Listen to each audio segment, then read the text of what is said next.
Going. Well, good evening to everyone that is joining, and thank you for joining me for the March GAT area call for Area 1J.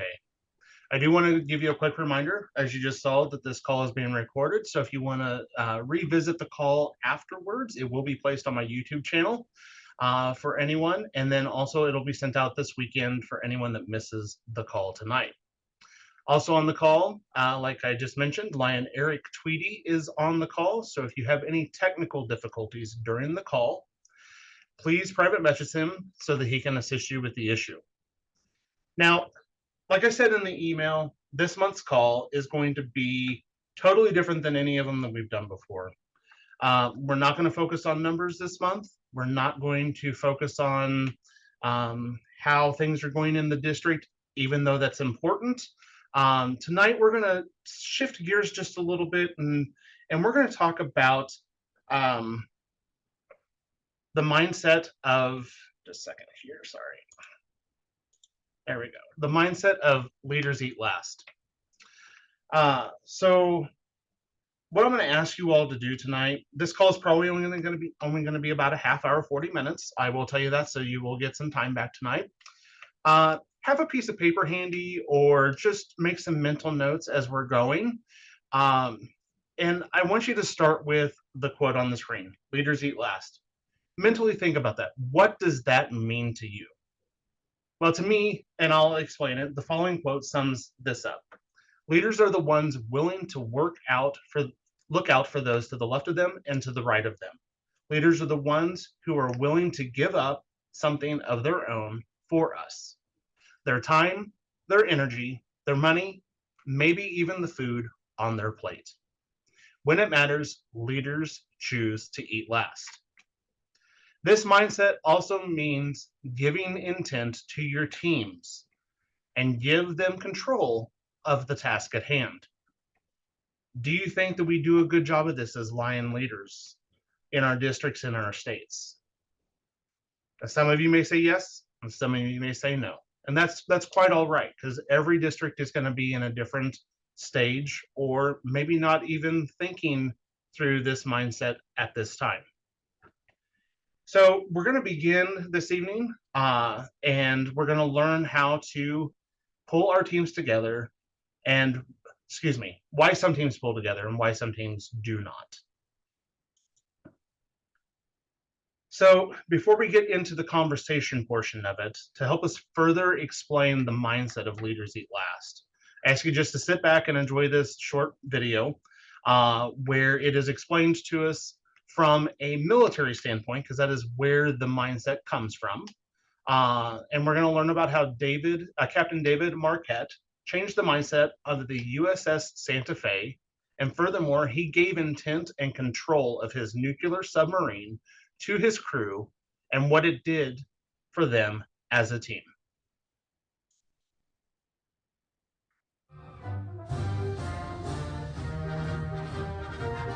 I was trained for one submarine. My guys were trained to do what they were told. That's a deadly combination. We all know organizations where people just follow the leader into disastrous situations. So I got my guys together and I said, hey, we got a problem here. I was trained for another submarine. You're trained to do whatever nonsense comes out of my mouth. That's right, Captain. I mean, they knew. They already knew. I was pretty much talking to myself. So I said, what are we going to do? What are we going to do, guys? And we talked about it. Okay, what I really wanted to do was get ready for the inspection. But we were sitting in the wardroom. We spent a couple hours. We were talking about it. And we came up with all these different things. And, well, Captain, you just got to be smarter. You got to give better orders. It's like, well, how am I going to learn a whole nuclear submarine, miles of valves and pipes? I spent a year learning Olympia, 2 weeks over here. So in a year, we'll be safe? That's not going to work. We had to deploy the submarine in 6 months. So we talked about it, and they said, okay, there's only one logical solution. We figured it out. They're pointing at me, you shut up. And I thought about it, and you know what? They were right. So at that point, I vowed never to give another order. And if you came down on my submarine it'd have been very confusing because you couldn't have pointed. It would have been hard to say, well, who's the captain here? Because you wouldn't have seen me giving orders. I did retain one order. The final order to launch a weapon, a torpedo or a missile, I kept with me because I felt that since that was going to result in the deaths of other human beings, that I didn't want that on anyone's conscience but mine. That was my moral and ethical responsibility.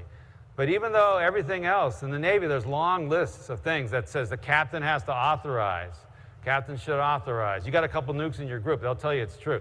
Captain authorize, submerge the ship, get underway, start up the reactor, shut down the reactor, connect to shore power, divorce from shore power, on and on, break rig for dive, on and on and on, pages of these things. I just refused to give those orders. What we replaced it with was intent. Instead of giving instructions, if you want your people to think, don't give instructions, give intent. So they would come to you, hey, what do you want me to do? Well, left full rudder, steady course 255. No. I say, well, what are we trying to accomplish here today? Well, we're trying to get in position so that when the enemy submarine comes through, okay, so where do you think we should position the ship? Maybe over here. Good idea, go there. You give intent to them and they give intent to you. So my officer stopped requesting permission. And every other submarine, Captain, request permission to submerge the ship. Submerge the ship. Submerge the ship, aye. On Santa Fe's, Captain, I intend to submerge the ship. Very well. And they did it. And it might seem like it's a very small, nuanced change of language, but it was hugely powerful because the psychological ownership now shifts to them. They need to discover the answer. Otherwise, you're always the answer man. You can never go home and eat dinner. And so we started doing this. And it was hugely powerful. Actually, we went another step.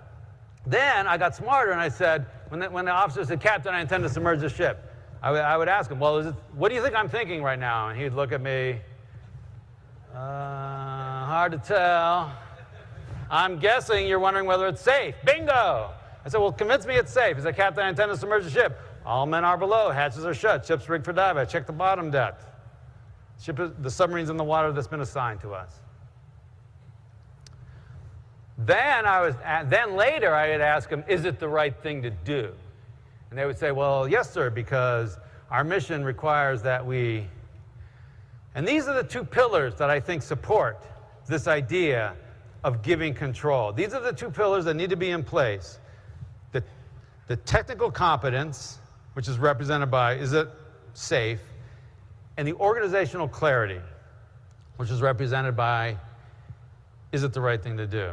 And you put those things in place, and then you can give control, and you give control, and you put those things in place. And you are off to the races. So think about what's happening now. My officers are starting to think like me, because I have to think like, where should we do the ship? And so the guys below them. Now this took 24 hours to happen. It took a couple years for the full implementation, but immediately there was change. We received another inspection. A year later, we received an inspection. The inspecting team gave us the highest grade they had ever seen. Not that year, not in the Pacific, ever seen. Why? I mean, this crew had a captain who was a dummy. It's because that needle started moving up. And on another submarine, there was one guy in charge, one guy giving orders, one guy thinking, and 134 people doing what they're told. I don't care how smart you are. On my submarine, I got 135 thinking, active, passionate, creative, proactive, taking initiative people. It's a tidal wave. You don't stand a chance.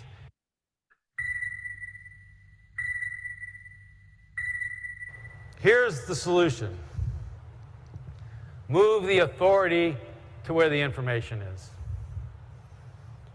You mean the software engineer can decide whether we ship the software? Yeah. You mean the client, my salesman can close the deal? Well, up to $1,000. No. Yes. Whatever the price? Yes. What does it take to make that happen? Now, if you're picturing a lot of people out there doing crazy things and a bunch of arrows going in a bunch of different directions, you have the wrong picture. You create the environment so that those people are out there making decisions as if the CEO were standing right behind them. And if it's not the same decision, it's actually a better decision because they have the information. And not only will you get better speed of execution, because now you don't have this delay, what happens is those people feel like they matter because they're thinking. You engender thinking. You create the environment for thinking. The secret is nothing I said is hard. There's nothing hard. The only thing that's hard is you. It will feel wrong. You've been genetically and culturally programmed to take charge and make it happen. Take control and attract followers. And what you want is to give control and create leaders. It will feel wrong, and you will repeatedly start down this path if you so choose, and then you'll be angry at yourself like I was. And you will have a failure, and you'll go back to the old ways. You will pick yourself up, and you will go again. You will go again. And by doing so, you will achieve the greatest thing possible. You will have achieved greatness, not because of the deeds and acts that you did, but because you set an environment where the people around you and their families and their schools and their organizations and their businesses, they've achieved greatness. That will be the greatest thing of all. Go forth and be great.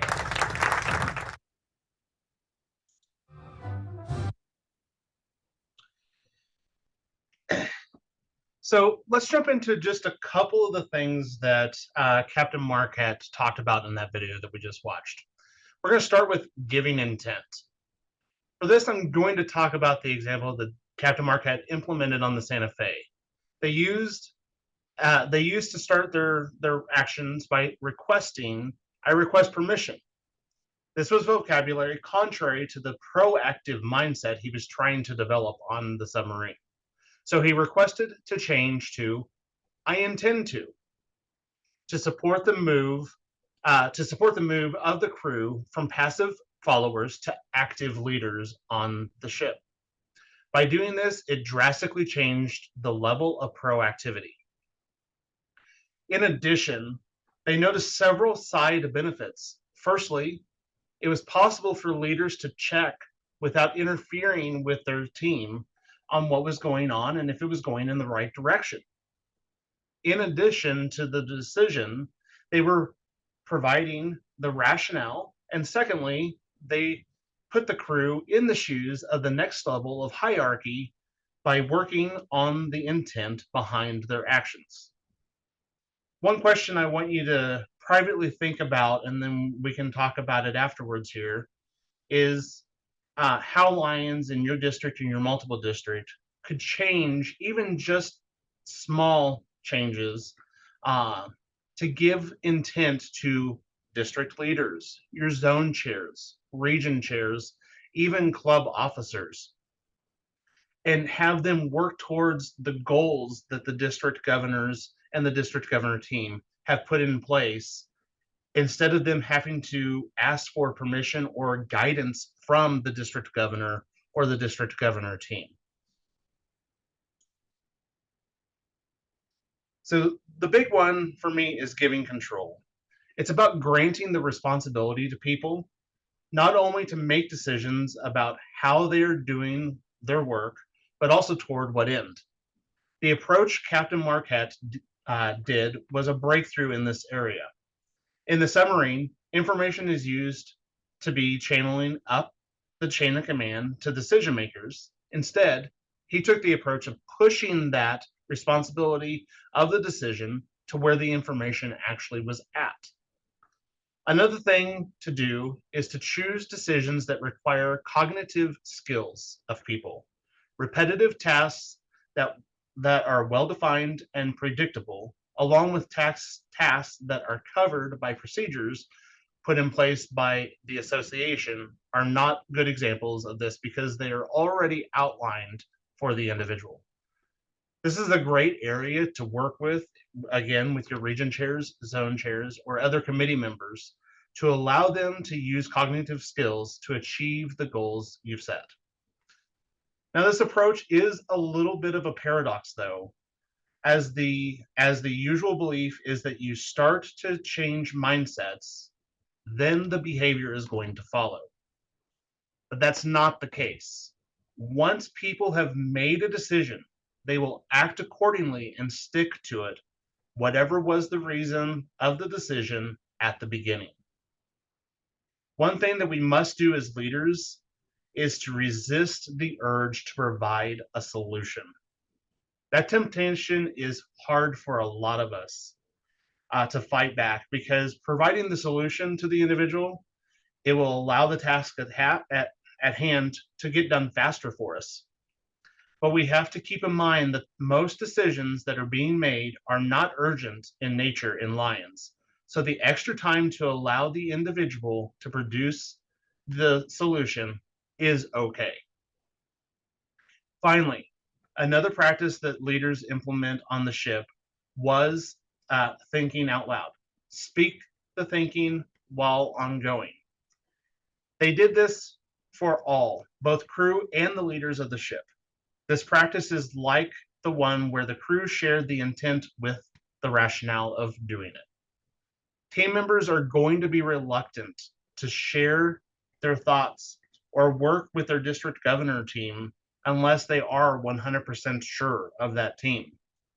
We must remember, though, that this practice will take time and it does require for everyone to have trust.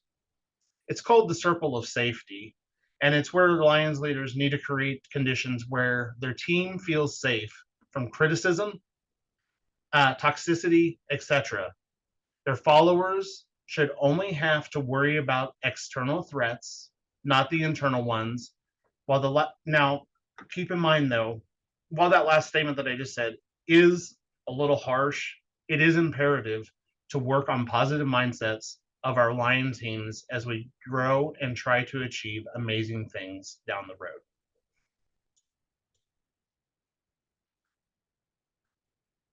So, like the quote says, we need to start moving the authority to the information.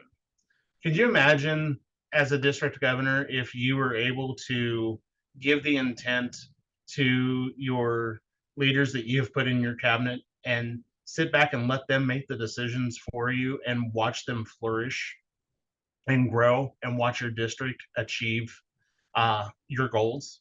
It would be an amazing thing.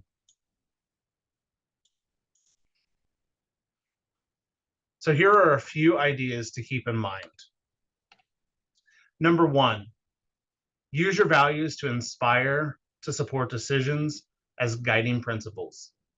Many organizations, such as Lions, have inspiring values when they were started, but have lost some of them over time. It's sad to lose those because they are a source of inspiration, commitment, and driving behaviors. Make sure you do your best to keep the values alive and help Lions grow.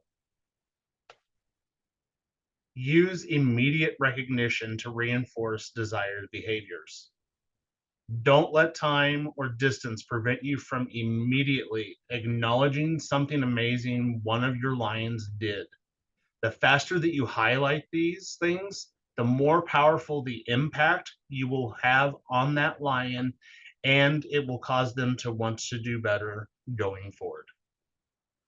Now, a little caveat to that, though, is make sure that the acknowledgments really work on driving collaboration, not just the success of a single Lion over the others on the team.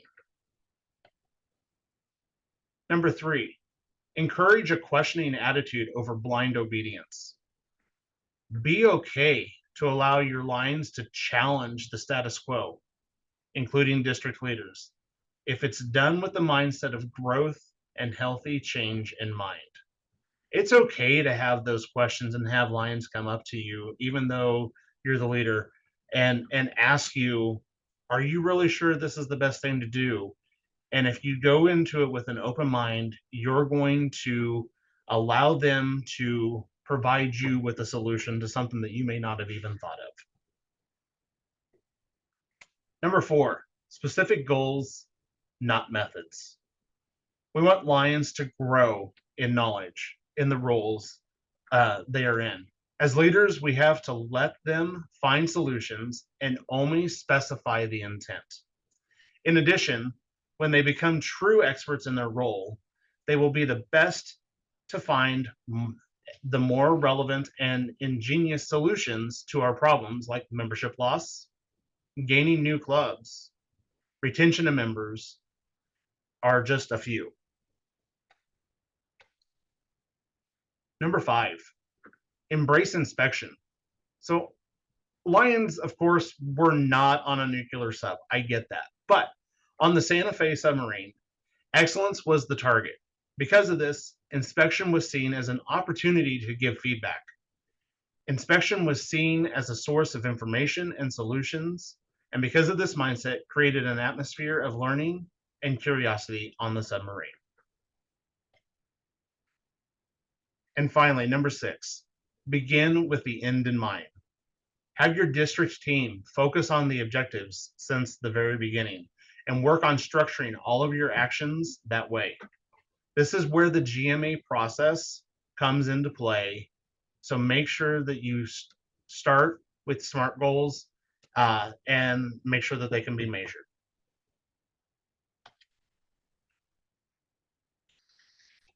So like I said, we're going to pause here for just a few.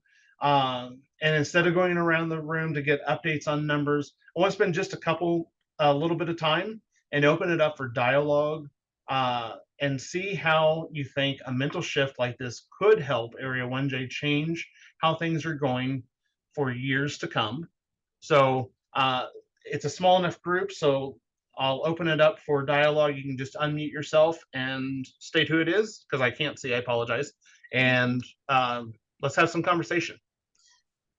Eric, it's Margie Sundstrom from Kansas. Yes. This is just a thought I had. If anybody's a car salesman, I'm sorry, I don't mean to speak badly. But that's what I thought of was this. We get this car deal going. Well, I've got to go talk to my manager. And I thought they needed to speak with this captain and find a different approach for how they do that. So that was my comparison. Exactly. You know, we are groomed, and I'm in corporate America too. And up until the last couple of years, the mindset of Leaders Eat Last was not anything that I really thought about. Mm-hmm. Because we're groomed in our association, we're groomed in our working life, in our regular life to go get the permission instead of being given permission to do it. And that's where I think Lions as an association could do so much more with this mindset. Like I said, even if it's just portions of it, because there are times that we have leaders or district leaders that, you know, this is what I want you to do and this is how I want you to do it. That's fine. You know, that's their leadership style, and I'm not gonna say that it's the wrong leadership style. But can you imagine how it would be if we start a Lion year with our district cabinet and we say, here are our goals. Your job's to figure out a solution to get to those goals. And I'm going to step back. And when you think you know what you want to do, just come tell me what you're going to do, so I know as a district governor what's going on in my district. Is there anyone else that would like to add anything or ask anything?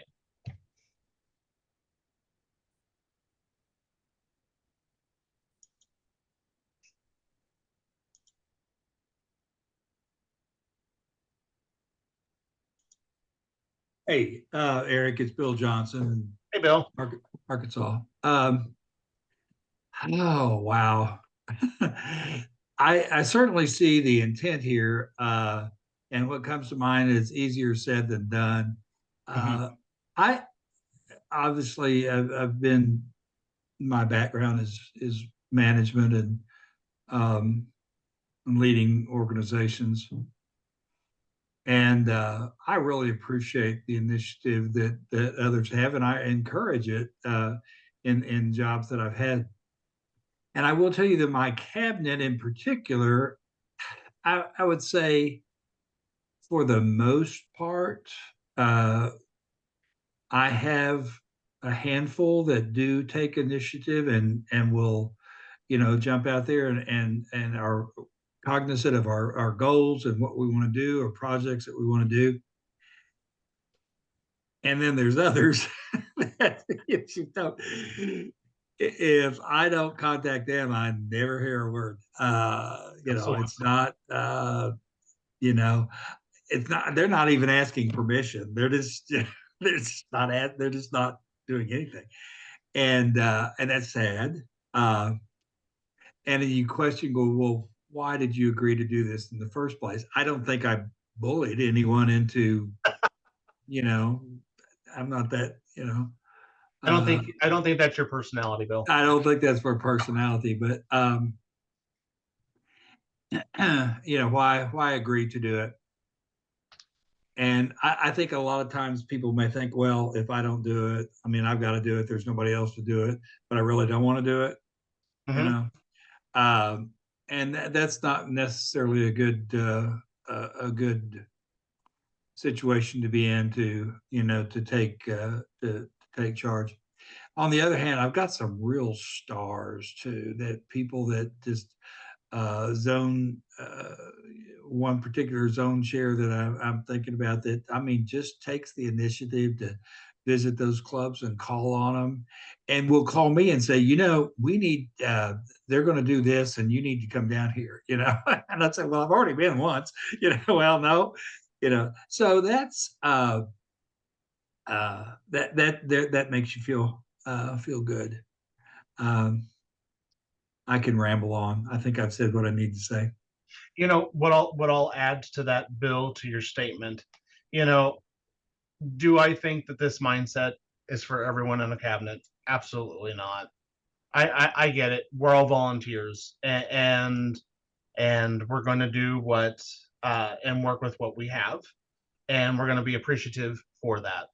Um, I think where this could come into play are there's the star individuals that you have on your cabinets to help them start growing as a leader, kind of showing them that it's okay to take the initiative and to run with their ideas.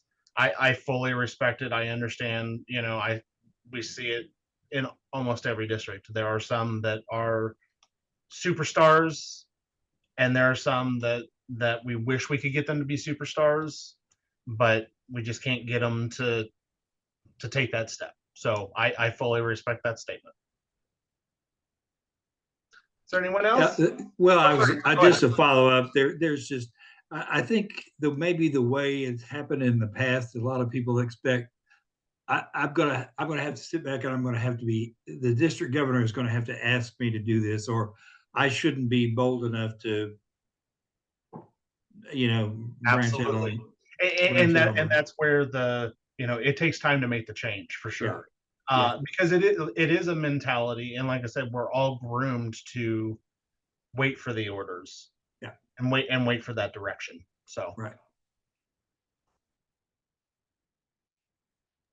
Eric, not every district governor is receptive to, true. yeah, either. I know that firsthand when I challenged something of one of our past district governors, and I got in hot water for it. So yeah, they're Yeah, not all receptive to that idea. very true. Very true.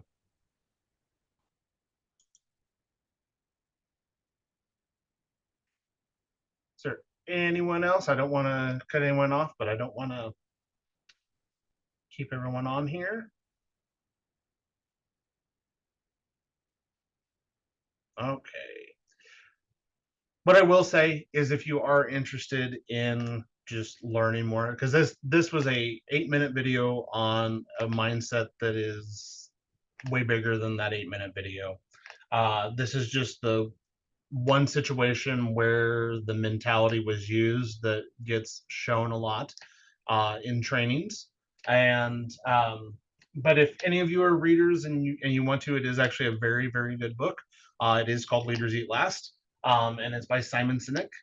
and it goes over more than just this example. There are multiple examples throughout the book and how it's used in different situations. So I'm just gonna throw that out there. I'm not gonna get any perks from telling you guys to read it, but if you guys are readers and you want to read more or listen to it, I would strongly suggest it. It is a very good book. Hey, Eric, when I saw the title and I go, that doesn't work.